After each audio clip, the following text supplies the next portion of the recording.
the biggest thing that you can do is, one, mentally prepare yourself. So like, I will add my cycle on my calendar so I know what's coming up.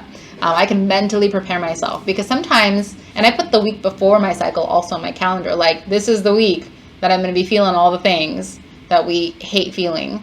So I don't feel guilty when I want to indulge, or when I have the cravings, or when I'm in a bad mood. It's just so nice to know that, like, hey, this is just a body thing. It's not a me thing.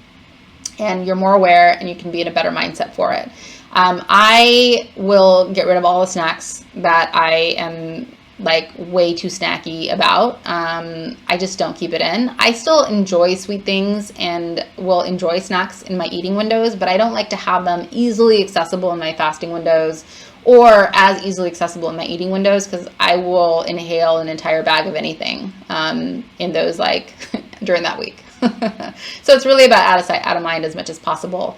Trying to have meals that are higher in protein, especially during your cycle, and like higher in healthy fats, will help with some of the cravings, and will also help with just like overall how you're feeling with your fasting. And that's been shown with like various different studies, and also just people trying it out.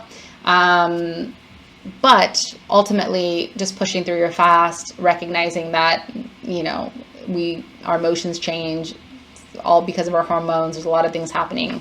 But can you fast while you're on your cycle? Yes, you can. And people find it well. The only thing that I would say, like, big precaution, is it's really important to get a good amount of protein in our eating window. If we don't eat enough protein, that's usually the only time that I see people's cycles shifting, is when we don't have enough of the right nutrients in our bodies, and our bodies are like, whoa, what's going on?